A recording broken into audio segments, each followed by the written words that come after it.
नारायण हरि, नारायण हरि।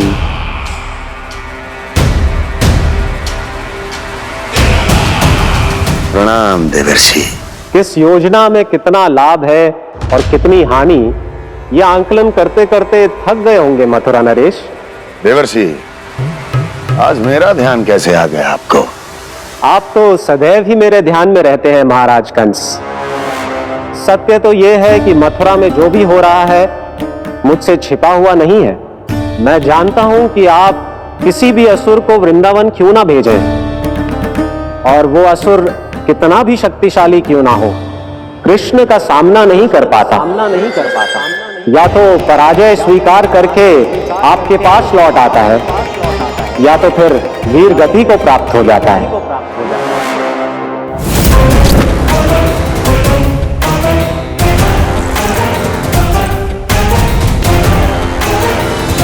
वाह, मुझे मेरी असफलताएं स्मरण कराने आए हैं, मेरे घाव को खुरेदने आए हैं, उन पे नमक छिड़कने आए हैं।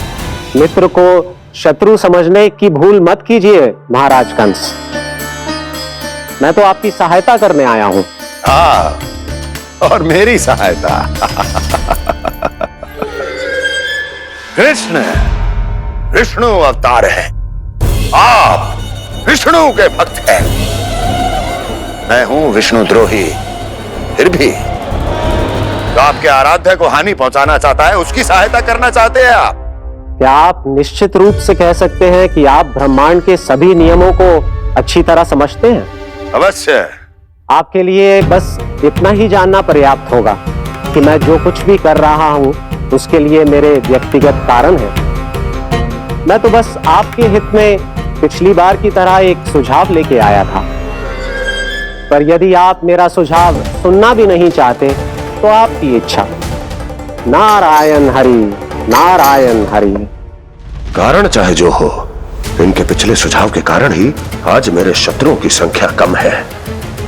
अन्यथा मैं देवकी के अन्य पुत्रों को भी जीवित छोड़ देता, और आज वो सब अपने भाई के साथ मिलकर उसकी शक्ति को अनेक गुणा बढ़ा देते।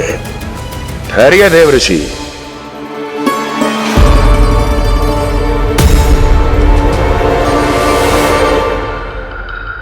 बताइए, क्या सुझाव है आपके पास?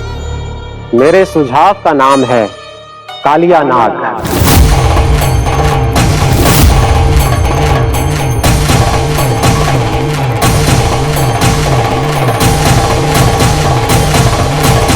उसके विषय में मैं जानता हूं देवर्षि। तो समस्या यह है कि मैं स्वयं उससे मिलने नहीं जा सकता, उससे भेंट नहीं कर सकता।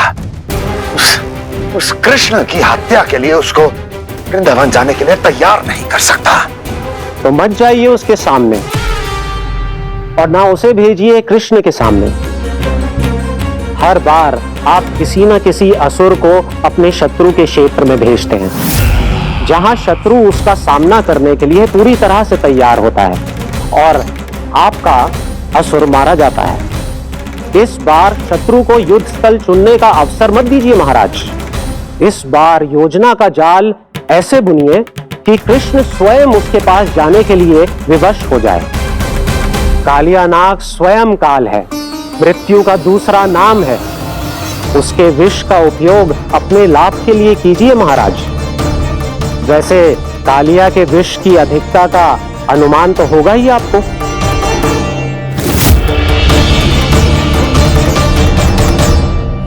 एक बार जो उसके क्षेत्र में पहुंच गया, फिर उसके विष से बचना असंभव है।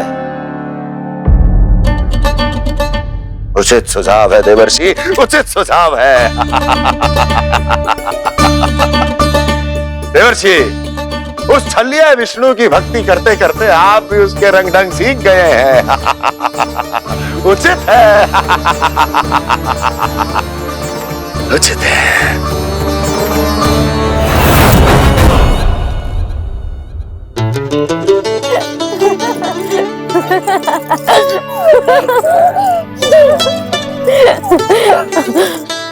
बस बस, बहुत आनंद ले लियो लला। बस अब दूध पी ले। ठहर ठहर, गर्म है। चले ले।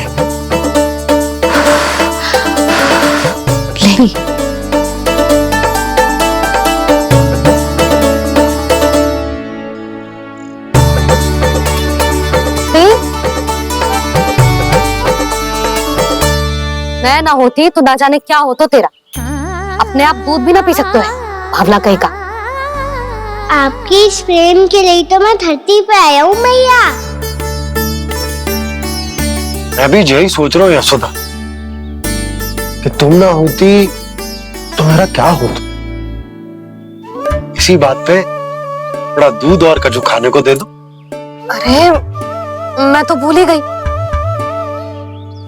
तनिक ठहर जाओ जी, दूध पी लेना तो आपके लिए भी कछु ले आती हूँ।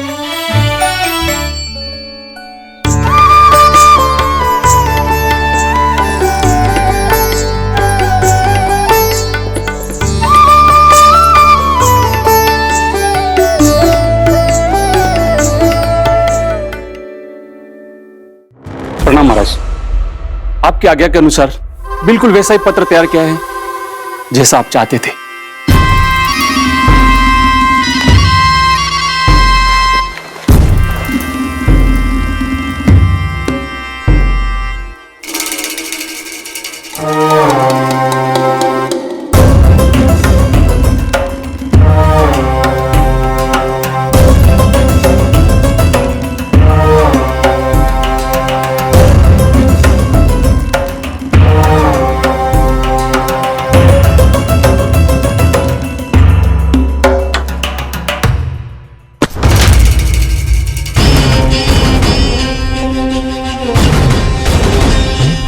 कृष्ण जन्म से लेकर आज तक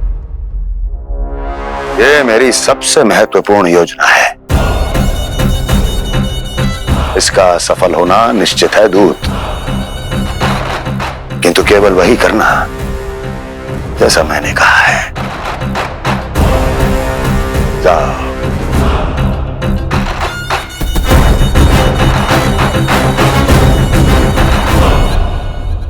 कान्हा,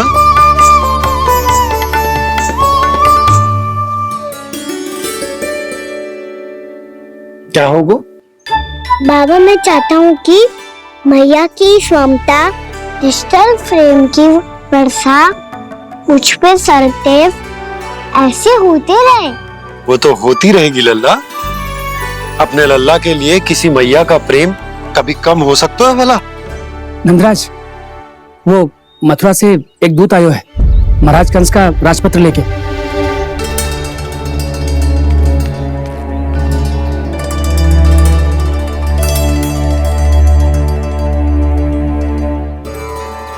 कान्हा अब क्या करने वाला है? तेरे बाबा कहाँ गए? हाँ? कंस मामा का खेल आरंभ हो गया है, पर मैया वो सब सुनेगी तो व्यर्थी चिंतित हो जाएगी। बस थोड़ा बाहर गया मैया, कछु खा लिये से। बाहर इस समय? मैया क्या होगा? मैया देखो ना, पीठ पे कछु हो रहा है। मेरा हाथ ना पकड़ो, आप करो ना। दिखा यहाँ। क्षमा करना मैया, पर अभी बाबा को ही संभालने दो ये सब। कहिए, क्या संदेश लाए हैं आप? नहीं नंदराज नहीं, महाराज कंस का आदेश है कि ये संदेश सभी गांव वालों के साथ ही पढ़ा जाए। ठीक है, मैं गांव वालों के सामने पढ़ दूंगा, पर मुझे तो दीजिए पढ़ने के लिए। महाराज की आज्ञा का पालन करना आपके लिए भी आवश्यक है नंदराज। सभी गांव वासियों की सभा बुलाइए। बंसी, सभी गांव वालों की सभा बुलाओ। राजपत्र में ऐसा क्या संदेश भेजो है कंस ने? अब मेरे पत्र को पढ़कर सब भौचक के रह जाएंगे। और वो कृष्ण, उस कृष्ण के पांव के नीचे से तो भूमि खिसक जाएगी, आकाश फट पड़ेगा, बिजलियां गिर जाएंगी। प्राप्ति, ओ प्राप्ति, कंस का पुत्र स्वयं को बहुत अधिक शक्तिशाली समझता है ना वो। अब देखता हूं कैसे वो इस महासंकट का सामना करता है। वो कृष्ण, वो अपनी मृत्यु स्वयं चुनेगा या मृत्यु की वेदी पर चढ़ा देगा प्रिय वृंदावन वासियों को।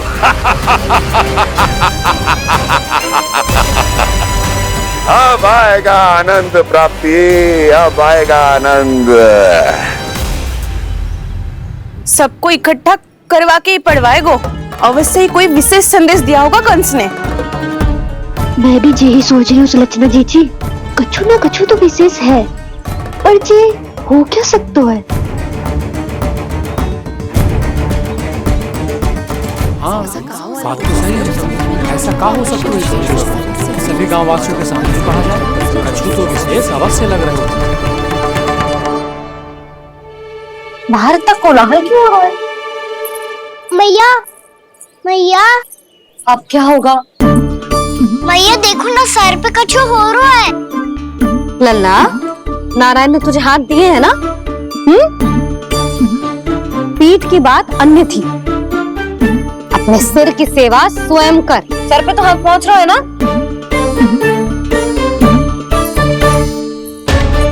मैया सुनो ना, मैया देखो ना, तीव्र कर, कछु हो रहा है।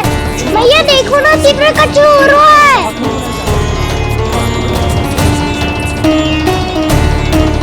सब लोग आ चुके हैं, अपना संदेश सुनाइए आप। गोपराज नंद और सभी वृंदावन वासियों को सूचित किया जाता है कि मथुरा अधिपति और आप सभी के महाराज कंस ने कल सुबह भव्य पूजा का आयोजन किया है। इसके लिए राज्य को वृंदावन के क्षेत्र के निकट यमुना नदी के मध्य में खिलने वाले 1 कोटि कमल के पुष्पों की आवश्यकता है। इसीलिए आप सभी को यह आदेश दिया जाता है कि ये सभी कमल के पुष्प प्रथम पहर से पहले राजसभा में पहुंचा दिए जाए। इतने सारे पुष्प, वो भी प्रथम पहर से पहले कैसे हो सकते हैं? यदि आप ऐसा करने में असफल रहे तो इसे राज आज्ञा का उल्लंघन माना जाएगा और राजद्रोह के आरोप में आप सभी को कड़े से कड़ा दंड दिया जाएगा। स्मरण रहे, यदि कल की पूजा में इन 1 कोटि कमल के पुष्पों का ना पहुंचने के कारण कोई व्यवधान आया तो समस्त वृंदावन वासियों को दोषी माना जाएगा और पूरे गांव को निवासियों सहित धूल में मिला दिया जाएगा।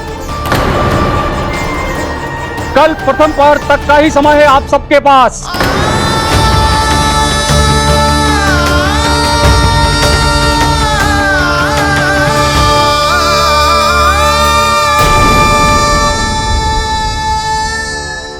एक कोटि कमल पुष्प, वो भी कल प्रथम प्रहर में? ऐसे कैसे संभव है? और कोई साधारण पुष्प ना, यमुना नदी के मध्य खिलने वाले विशेष कमल के फूल चाहिए उन्हें। लेकिन यमुना नदी में तो कालिया नाग ने विष घोल के रखा है, तो फिर कैसे हो पाएगा? यह संभव है। हमारी मृत्यु का संदेश भेजा राजा कंस ने। सदैव की भांति इस समस्या पर भी गांव के बड़े ही विचार करेंगे। बालकों का यहाँ होना उचित ना है।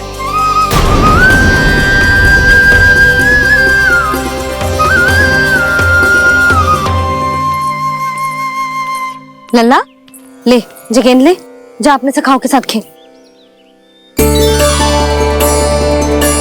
सुबह उज्जवल, मधुमंगल वसंता, देखो मैया ने क्या दिया है। चलो खेलें, बहुत आनंद आएगा आज।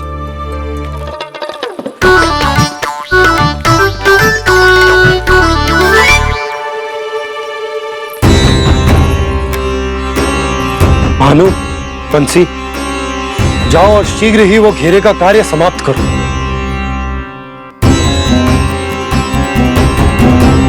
पर कछु ना कछु तो करना पड़ेगा ना। पर हम कर ही क्या सकते हैं? पुष्प लाने को और कोई उपाय है भी तो ना। मैं चला जाऊंगा जमुना जी में। वैसे भी मेरे जीवन के कितने दिन शेष बचे हैं। गांव के लिए, समाज के लिए कुछ करके मरूं, तभी तो शांति मिलेगी। ना काका, यदि आप उस विषैले जल में छलांग लगा भी दोगे, किंतु 1 कोटि कमल पुष्प एकत्रित कर पाना आपके लिए संभव ना है। इससे अच्छा है कि मैं चला जाऊं। यदि मैं मर भी गया तो मेरे पीछे रोने वाला कोई ना है। किसी को कहीं जाने की आवश्यकता ना है। गोप नरेश होने के नाते ये मेरा कर्तव्य है कि मैं आप सबकी रक्षा करूं। नंदराज, आपको जाना है तो जाओ, हरिया, काका, भैया सब चले जाओ। लेकिन आपको पता है वहाँ का जल कितना विषैला है, आप लोग एक क्षण भी जीवित नहीं रह पाओगे। फिर कैसे इकट्ठा करेंगे 1 कोटि कमल पुष्प? आप बात तो सही कह रही हैं शांति। उस दुष्ट कंस ने ऐसी मांग रख के हम सबको फंसा दिया। हम में से कोई भी क्यों ना चला जाए और इस संकट का समाधान ना निकले को। बताना कौन सा खेल खेलें? गेंद पकड़ खेलते हैं, पर एक बात सुन लो सब, कोई भी तीव्र गति से ना फेंकेगा गेंद को। भैया ने फ्रेम बनाई है मेरे लिए। सब तैयार हो? हाँ।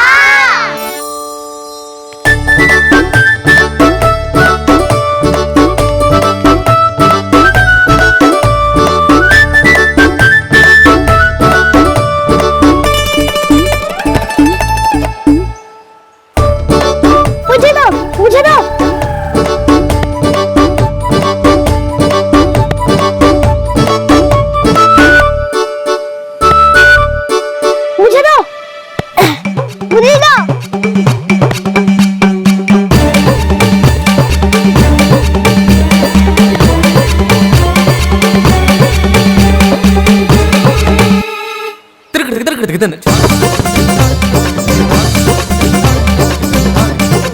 कान्हा, इतनी धीरे से फेंकेगो तो कैसे आनंद आएगो? थोड़ा बल लगा के फेंक। हाँ कान्हा, हम अभी बड़े हो गए हैं, तू अब भी छोटे बालकों की तरह फेंक रहे है।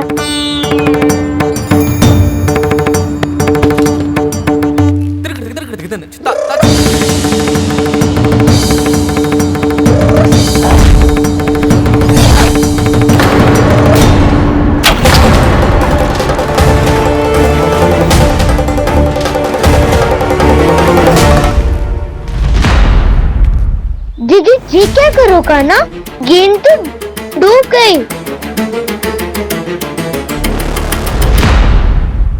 अच्छा, तो ये सब इसकी योजना का भाग था ताकि ये कालिया का सामना कर पाए।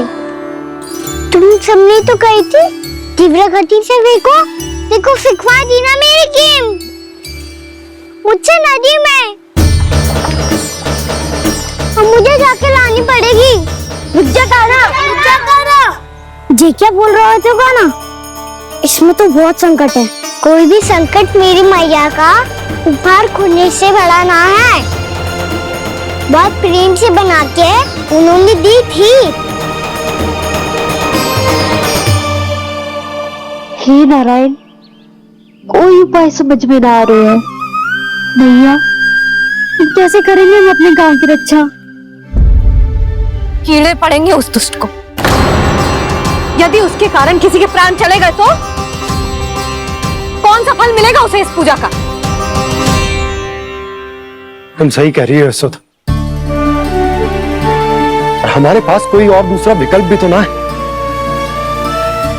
यदि हमने मथुरा की राज आज्ञा का पालन ना किया तो इसका दुष्परिणाम पूरे गांव को भुगतना पड़ेगा।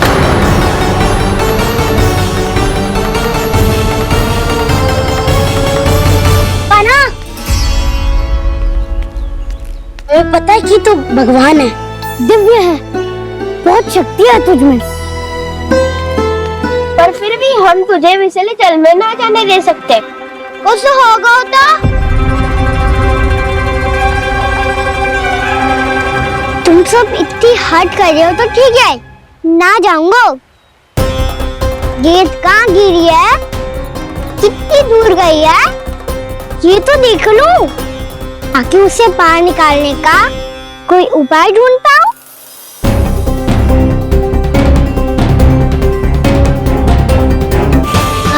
हाँ।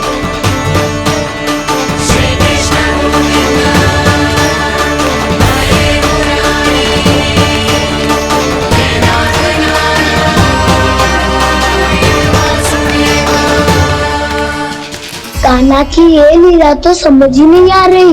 पहले इसने देवश्री नारद को मथुरा जाकर कंस को भगाने के लिए कहा, फिर स्वयं ही दुखी भी हो गया कि अब इसका रहस्य सबके सामने खुल जाएगा। और अभी स्वयं ही तो इसने कहा था कि गेट बहुत महत्वपूर्ण है, फिर स्वयं ही उसे नदी के फिसले जल में फेंक दिया।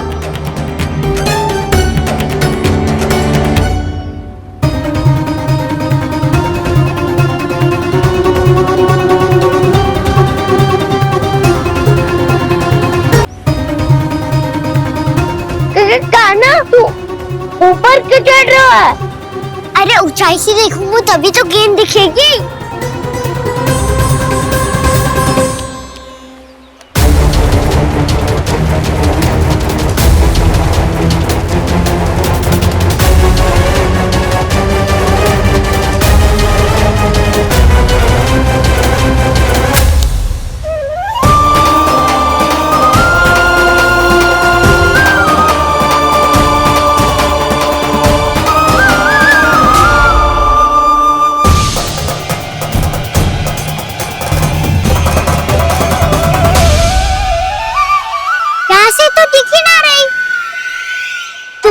वहीं से फेंकी थी ना?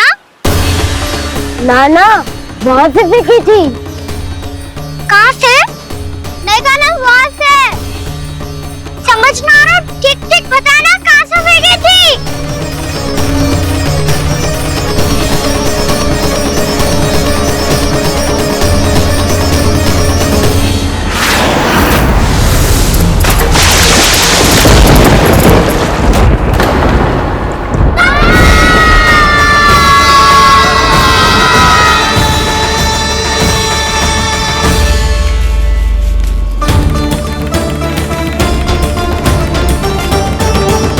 कालियानाग के क्षेत्र में जाकर कोई भी जीवित वापस ना लौट सको।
क्या किया वाना ने? कालियानाग तो उसे देखते ही निकल जाएगा।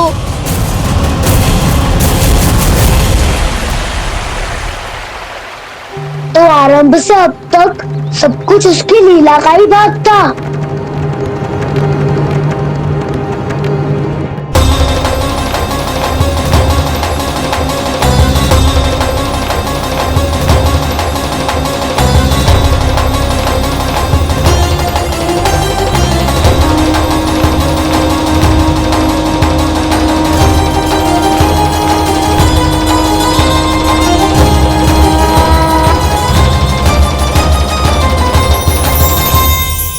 इतना सुंदर रूप, मन मोहने वाली मुस्कान, अद्भुत तेज और भगवान जैसी दिव्यता।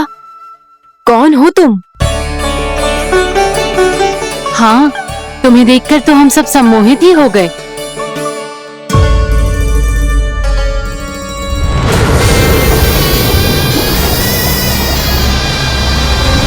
तुम जो भी हो बालक, वापस लौट जाओ। हमारा हृदय तुम्हें ही देखते रहना चाहता है। किंतु यदि हमारे पति जाग गए तो तुम्हें अवश्य हानि पहुंचाएंगे। ये बहुत विषैले है बालक, कालकोट जैसे भयानक, इनके विष से तुम नहीं बच सकोगे। नंदराज, कालिया नाग के विष का प्रभाव बढ़ते ही जा रहा है।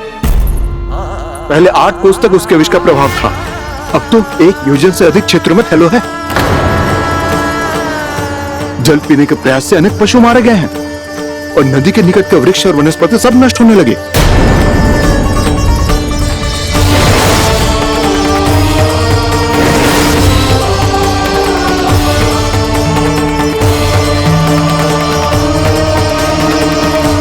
इनके विष की तीव्रता इतनी अधिक है बालक कि इनके संपर्क में आने वाले को तड़पने का भी अवसर नहीं मिलता। इनके विष की अग्नि क्षण भर से भी कम समय में प्राण वायु को जलाकर राख कर देती है।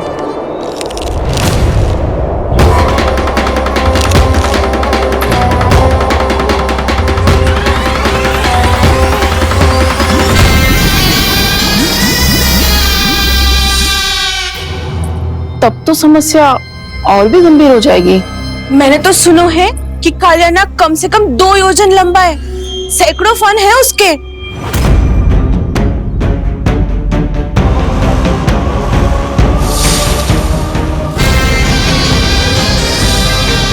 इसका अर्थ तो ये है कि हम दोनों ओर से फंस गए। एक और कंस को 1 कोटि कमल पुष्प देने जो कि कालिया नाग के क्षेत्र में पड़ते हैं, और दूसरी ओर उस कालिया नाग का विष यमुना जी के क्षेत्र में बढ़ता ही जा रहा।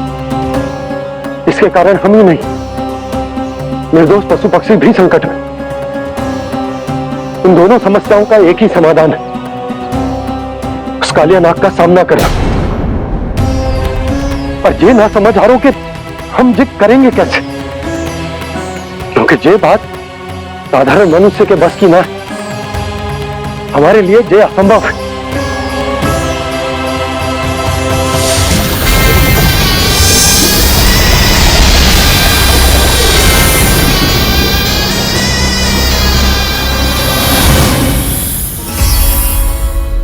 अब तो तुमने अपनी आंखों से भी देख लिया बालक, ये कितने विषैले हैं, नींद में भी विष उगलते हैं।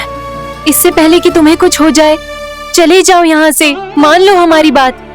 आप सब मुझे जानती भी नहीं और फिर भी मेरी इतनी चिंता कर रही हैं आप। माँ की ममता भेदभाव नहीं जानती। तुम भी किसी के पुत्र हो और हम सब भी माँ हैं। एक माँ को हर बालक में अपनी ही संतान दिखाई देती है, इसलिए हम तुमसे विनती करते हैं, वापस चले जाओ, बचा लो अपने प्राण। मेरी चिंता मत कीजिए, मुझे कुछ नहीं होगा। होगा, अनर्थ होगा यदि ये उठ गए तो।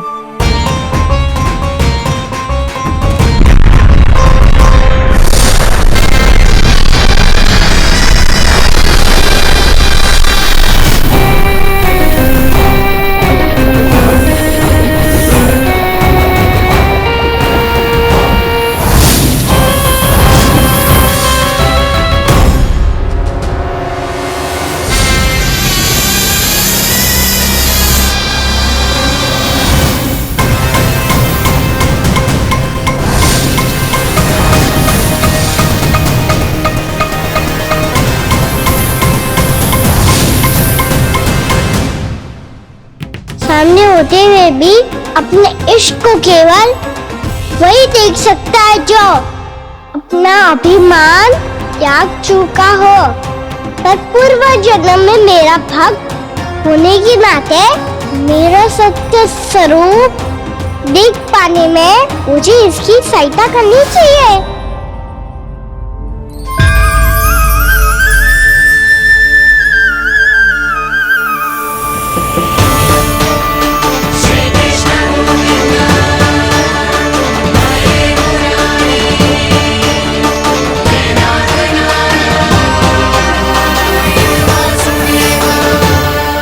देखो हमारा छोटा सा कान्हा जैसे डट के खड़ा हुआ है, इतने विशालकाय, इतने महाभयंकर सबके सामने।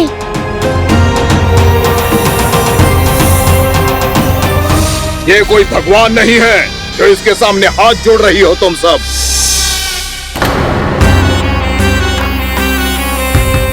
एक सामान्य साधारण बालक है ये, जो ये तक नहीं जानता कि इसके सामने है इसका काल, कालिया। तू कौन है बालक? मेरे इतने निकट आकर भी तू जीवित कैसे है? मेरी नहीं, अपनी चिंता करो कालिया। बहुत मनमानी कर ली तुमने। अब बस मैं तुम्हें रोकना हूँ। अब बस मैं तुम्हें रोकना हूँ। मैं तुम्हें रोकना हूँ। बित्ते भर का है तू, मेरे विष के बारे में जानता ही क्या है? और कहता है मुझे रोकने आया है। किससे? किससे रोकना चाहता है तू मुझे? मुझे क्रोध दिलाने की भूल मत कर बालक। अपनी फुंकार से ही तेरी इस मुस्कुराहट को अंतिम मुस्कुराहट बना सकता हूं मैं। शीघ्र बता, कौन है तू और किसने भेजा है तुझे? तुम्हें आवाज भी है कि अपनी पुकारों से तुम कितना विष भूल चुके हो। पवित्र यमुना नदी को कितना दूषित कर दिया तुमने। और यही नहीं, तुम्हारे कारण निकट के जीव जंतुओं, वृक्ष, वनस्पतियों सबको हानि पहुंच रही है। तो क्या? मुझे उससे क्या? मुझे है आपत्ति है मुझे तुम्हारी इस व्यवहार से, और इसीलिए तुम्हें यहाँ से जाना होगा। यहाँ से जाना होगा।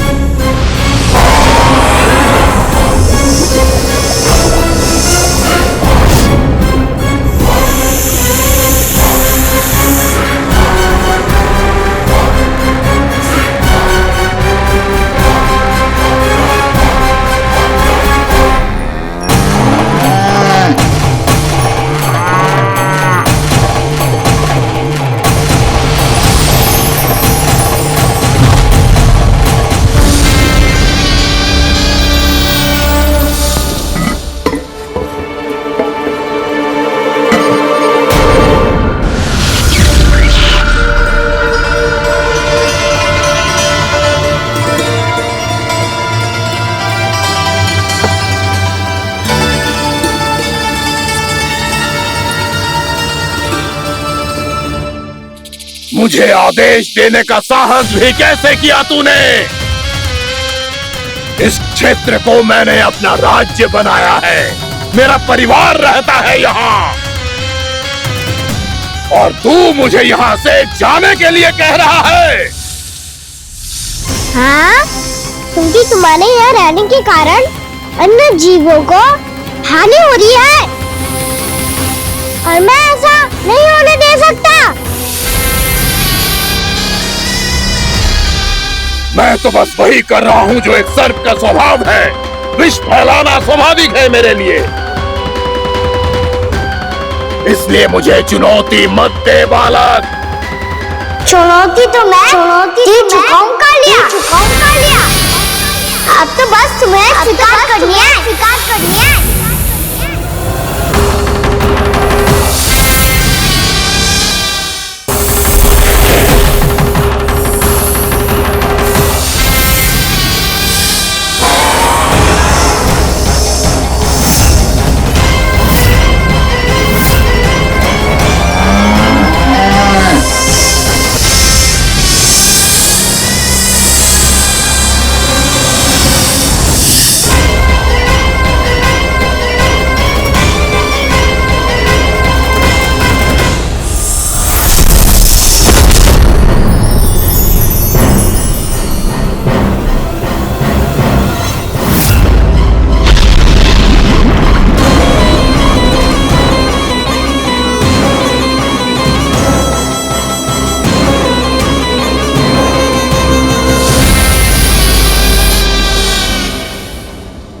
चेतावनी दे रहा हूँ, यहाँ से चले जाओ।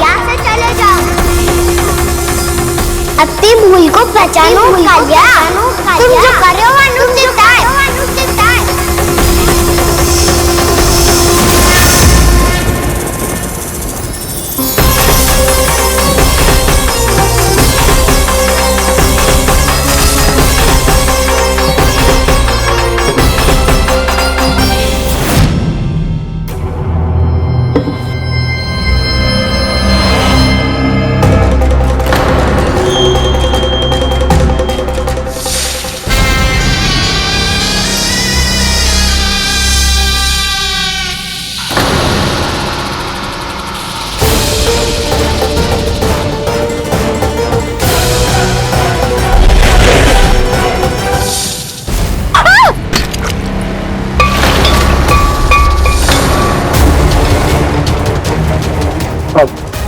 मैं आता हूं। क्या हो गया सुधा? मुझे आवाज हो रहा है जी, कछु ना कछु गड़बड़ है। यशोदा, जो समस्या हमारे सामने है, हम सभी उसका समाधान खोजने में जुटे। तुम विश्वास करो, मैं कोई ना कोई समाधान अवश्य ढूंढ लूंगा। हम कैसे भी करके वो कमल के पुष्प उस कंस तक पहुंचा देंगे। नाना, समस्या उससे कहीं अधिक है, उससे कहीं अधिक बड़ी, उससे कहीं अधिक भयानक है।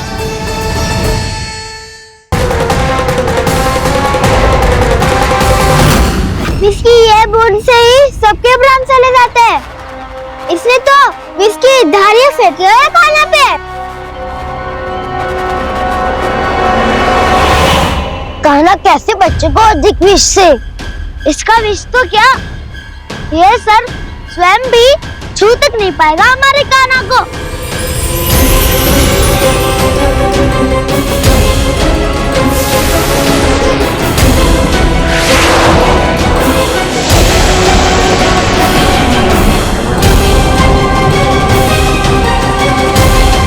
तुम्हारे सखा को, मेरे भाई को कोई हानि नहीं पहुंचा पाएगा। ये कान्हा का सत्य चाहे जो हो बलराम, पर अभी तो जो एक बालक ही है ना। देखो कैसे विष के कारण स्थिर हो गया है।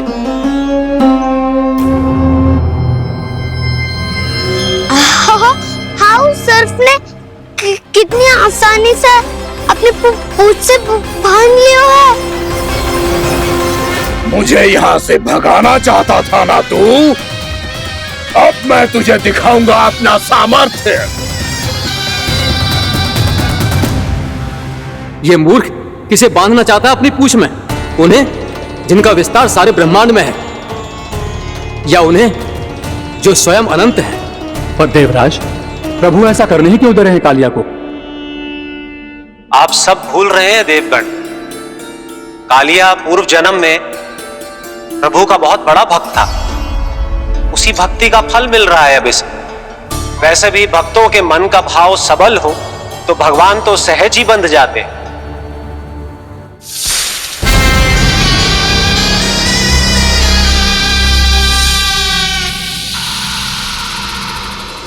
बलराम, तुमने ही तो कही थी कान्हा को कुछ ना होगो। देखो उस दुष्ट ने चारों ओर से जकड़ लियो है।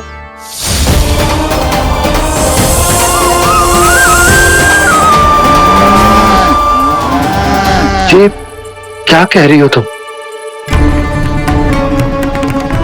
सुधा जी, क्या हुआ? घबरा क्यों रही हो आप? सुलक्षणा, मुझे आभास हो रहा है कुछ बहुत बड़ी अनहोनी हो गई है। नंदराज, नंदराज, नंदराज!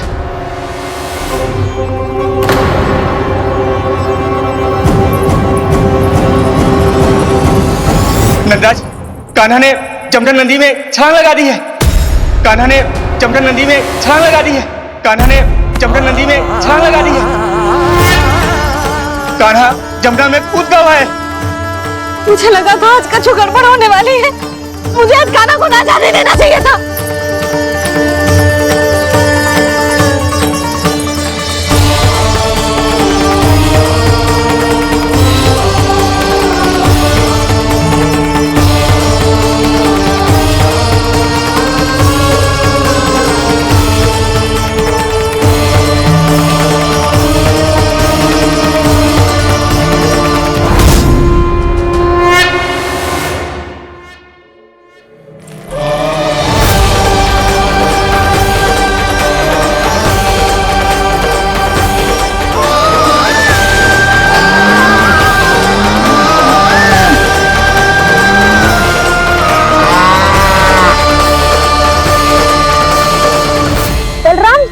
करो ना।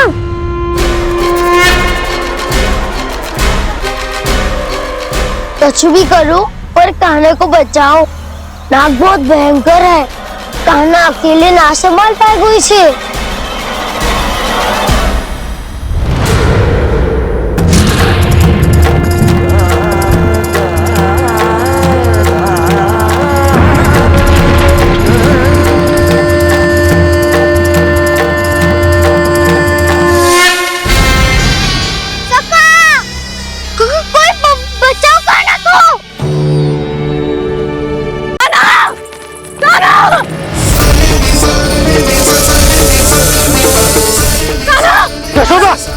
यशोदा रुको।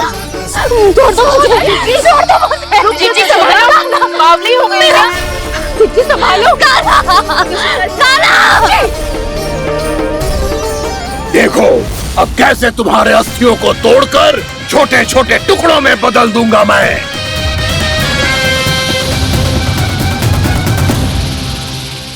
जी आप जाओगी तो आप भी फंस जाओगी। अपने लल्ला के लिए मैं किसी भी संकट का सामना करने के लिए तैयार हूँ।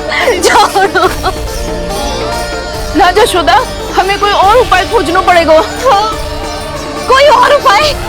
आप देख ना रही मेरा कान्हा किस दशा में है। कान्हा मैया के वश में नहीं है, नहीं तो ये अपने लल्ला के लिए साक्षात काल का भी सामना कर ले। ये तो केवल कालिया नाग है। हे नागराज, आप मेरे प्राण ले लो पर कान्हा को छोड़ दो।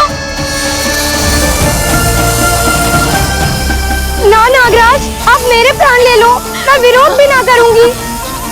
ना नागराज, आप मुझे मार दो पर मेरे कान्हा को छोड़ दो। ना ना ना ना नागराज, मेरे प्राण ले लो। हमारे कान्हा से क्या शत्रुता है आपकी? प्रभु के लिए जो प्रेम यशोदा मैया के हृदय में है, वही इन सभी गोपियों के हृदय में भी है।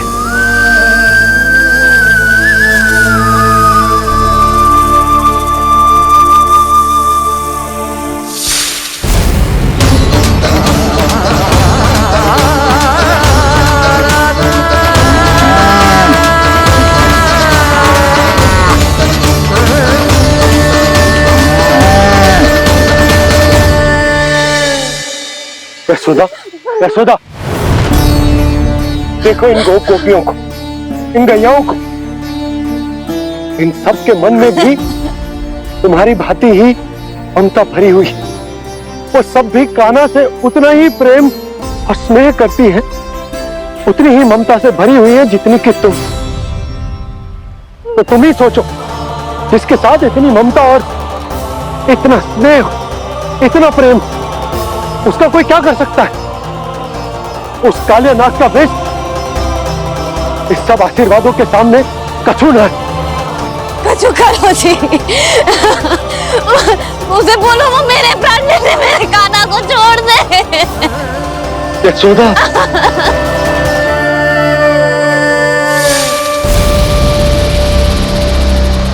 केवल इन्हीं में नहीं देवराज, नाग पत्नियों के हृदय में भी ममता का वही प्रेम उमड़ रहा है।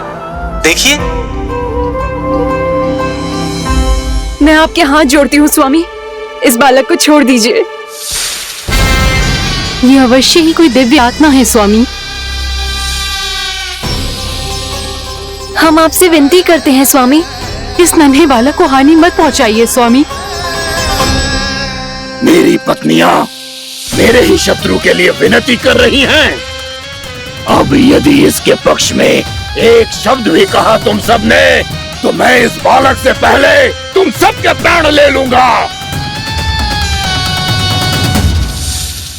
हो रहा प्रसन्न नाग कालिया, विजय को निश्चित जान।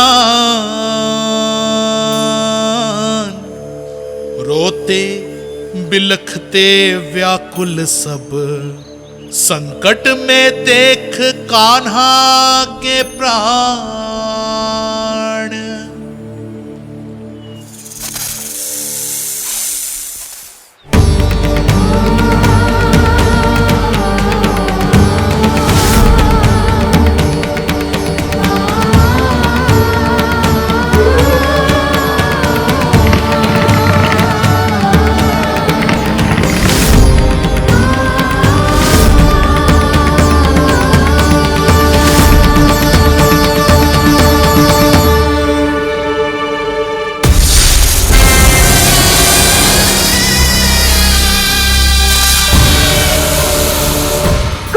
जी, मेरे लल्ला को बचा लो, कोई तो कुछ करो। जीजी, संभालो यशोदा। यशोदा, यशोदा तुम शांत हो जाओ, मैं कान्हा को वापस लेकर आऊंगा। मैं रक्षा करूंगा उसकी। ना नंदराज, नंदराज नहीं। कम से कम आप तो समझो नंदराज, कालिया के पास आप जाओगे तो आप भी फंस जाओगे।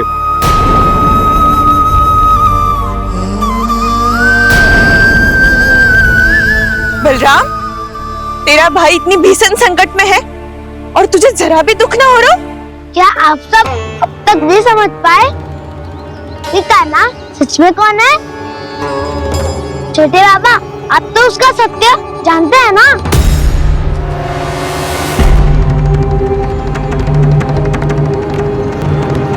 मानता हूँ कि आप सब कान्हा के रहस्य के बारे में नहीं जानते, पर क्या उसके जन्म से आज तक घटी एक से बढ़कर एक विचित्र घटनाओं को भी भूल गए हैं आप सब? भूल गए हैं कि कैसी पूतना जैसी राक्षसी उसका कुछ बिगाड़ नहीं पाई, कैसे तरनावती जैसा भयानक राक्षस उसे एक खरोच भी नहीं दे पाया था।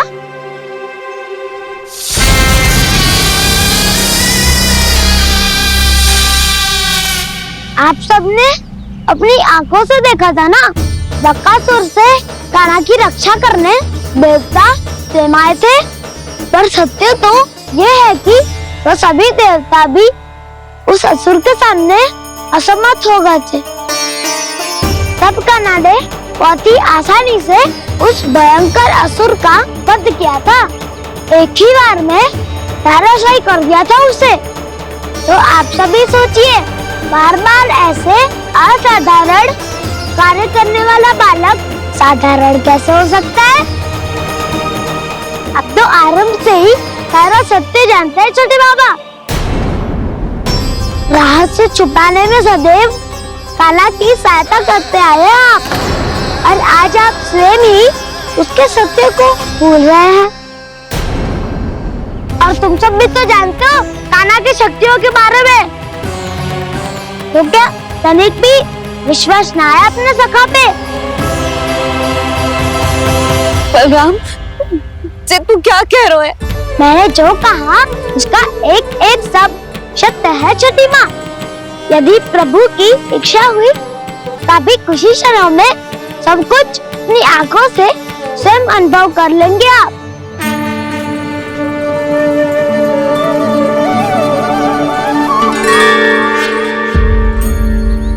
शांताकारं भुजगशयनं पद्मनाभं सुरेशं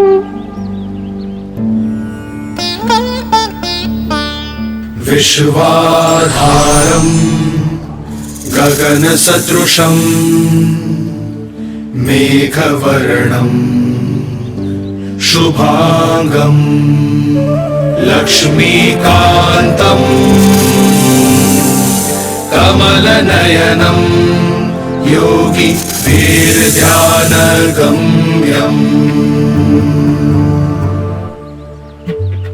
वन्दे विष्णुं भवभयहरं सर्वलोकैकनाथम्।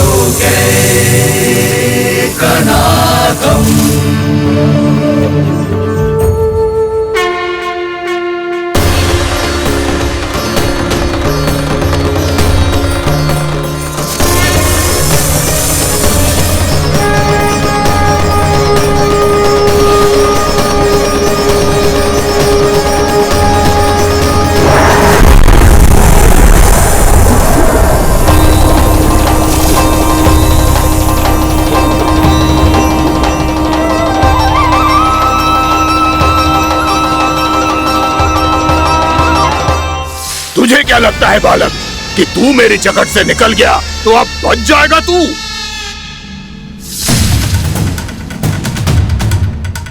मेरे विष से अपनी प्राण रक्षा करने में सफल रहा, मेरी जगत से भी छूट गया, पर मेरे दंश से नहीं बच पाएगा।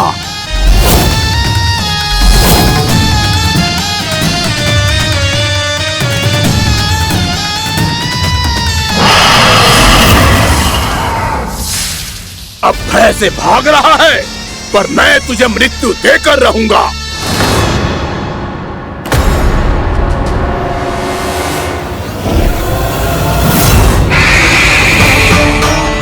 कान्हा!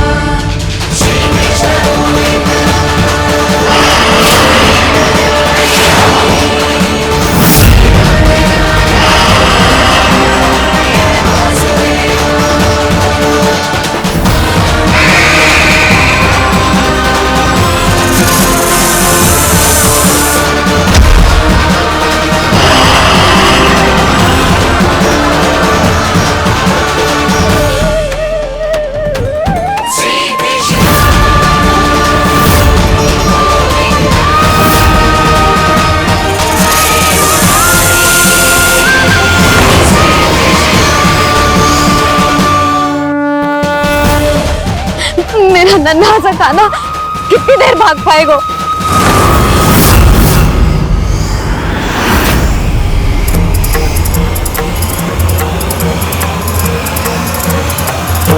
और कितनी प्रतीक्षा करोगे मेरी भक्त कालिया? भक्त नहीं, काल हूं मैं तेरा।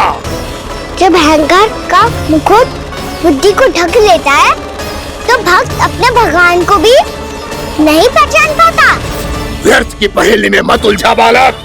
ना मैं भक्त हूं और ना तू भगवान।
जिसके लिए इतने व्याकुल हो रहे थे, उसे छूकर कालिया नाग का हलाहल जैसा विष भी चरणामृत बन गया है और यमुना जी के जल में फैल चुके विष के प्रभाव को भी नष्ट कर रहा है।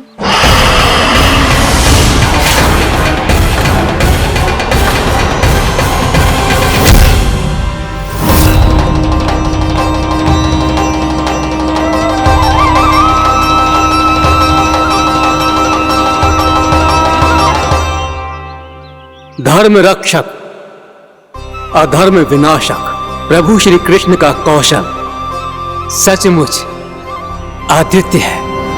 नारायण नारायण।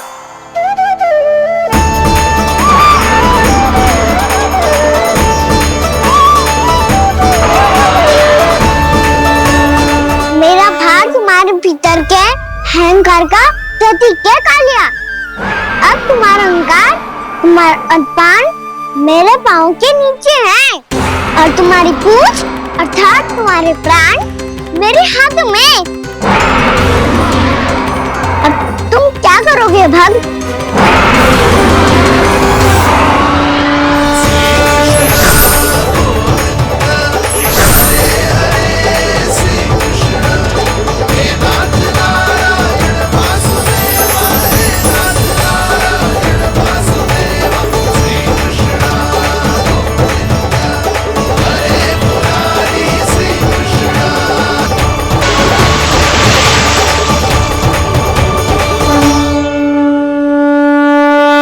प्रभु, भले ये आपको पहचानने में असमर्थ हो, पर हम सब ने आपको पहचान लिया है। हाँ प्रभु, एक भक्त होने के नाते और एक अर्धांगिनी और माँ होने के नाते मैं आपसे इनके प्राणों की भिक्षा मांगती हूँ। अपनी कृपा दिखाइए और इन्हें क्षमा कर दीजिए। आपके लिए मित्र और शत्रु में कोई अंतर नहीं प्रभु। उसी तरह आपकी कृपा और दंड में भी कोई अंतर नहीं। दोनों दया ही तो हैं, अकारण ही किसी को प्राप्त नहीं होती। हमें विश्वास है कि हमारे पति को मिला ये दंड कोई अभिशाप नहीं है, आपका वरदान है। ये सत्य है प्रभु कि इनसे बहुत से पाप हुए हैं। इनके विष से बहुत सारे जीव जंतु को हानि पहुंची है, पर अब आपके चरण इनके शीश पर पड़ गए हैं।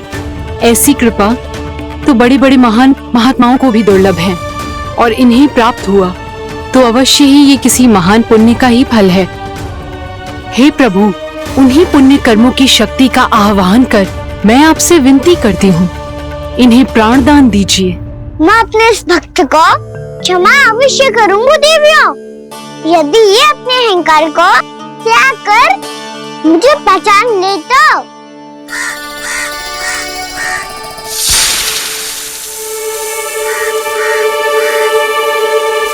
मैं तुम्हें श्राप देता हूँ, जितनी विषैली तुम्हारी जिह्वा है उतने ही विषैले सर्प बन जाओ तुम।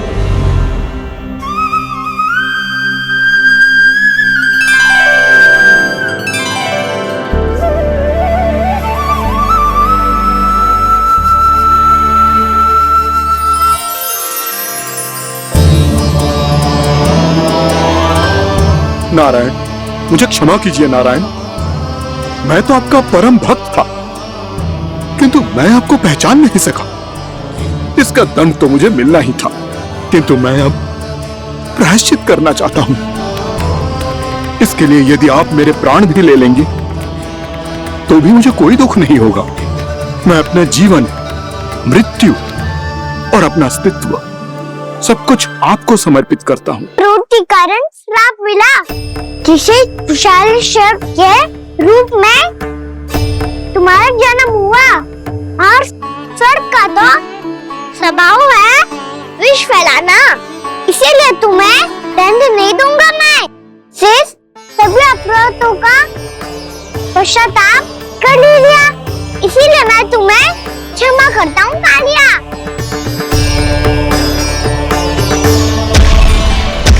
पर तुम्हें यहाँ से दूर समुद्र के बीच जाकर रहना होगा, जहाँ किसी निर्दोष का जीवन तुम्हारे विष से प्रभावित ना हो। मैं चाहकर भी आपकी इस आज्ञा का पालन नहीं कर सकता। मैं असमर्थ हूँ प्रभु, क्योंकि यदि मैं इस क्षेत्र को छोड़कर गया तो मेरी मृत्यु निश्चित है। आपसे क्या छुपा है प्रभु? आप तो जानते हैं कि सर्प जाति और आपके वाहन गरुड़ के बीच अनंत शत्रुता चल रही है, जिसका प्रारंभ नागों के द्वीप नागालय से हुआ था। उस द्वीप पर छोटे जीवों को निगल जाने के लिए सर्प थे, और गरुड़ को सर्पों का स्वाद बहुत प्रिय था, इसलिए वो बार बार नागद्वीप जाने लगा था। पर इस कारण पूरी सर्प जाति उससे आतंकित हो गई थी, इसलिए जब भी गरुड़ वहाँ पहुँचता तो सभी सर्प छिपने लगते। जब गरुड़ को इसका आभास हुआ तो उसे बड़ा क्रोध आया, और वो उत्तेजना में भरकर सर्पों का शिकार करने लगा। भूख ना होने पर भी उन्हें मारने लगा। अब सर्पों के प्राण हरना उसके लिए खेल बन गया था। इस भीषण समस्या का समाधान ढूंढने के लिए पूरी सर्प जाति महान सर्प वासुकी के सामने इकट्ठी हुई। हे महान वासुकी, हमारी सहायता कीजिए। नागद्वीप पर गरुड़ ने आतंक मचा दिया है। पहले तो वो हमें अपना भोजन बनाता था, लेकिन अब हम उसके खेल का साधन बन चुके हैं। भूख हो या ना हो, जब तब आकर वो हमारे प्राण हर लेता है। अनुचित हिंसा के इस प्रथा का आरंभ सर्पों ने ही किया है। पहले आप सबने पूरे द्वीप पर अधिकार कर लिया, फिर आहार के साथ साथ आनंद के लिए भी आप सभी ने निर्दोष जीवों की हत्या की। और जब सृष्टि का संतुलन बनाए रखने के लिए गरुड़ आपको अपना आहार बनाने आया, तो आप सब अपने प्राणों की रक्षा के लिए छिपने लगे। तो फिर गरुड़ का उत्तेजित होना तो स्वाभाविक ही था। नागनाथ, जो हमने अन्य जीवों के साथ किया वही अब हमारे साथ हो रहा है, परंतु ये भी तो सृष्टि के संतुलन के विरुद्ध ही है ना? अवश्य है, इसलिए मैं गरुड़ से चर्चा करूंगा। धन्यवाद प्रभु।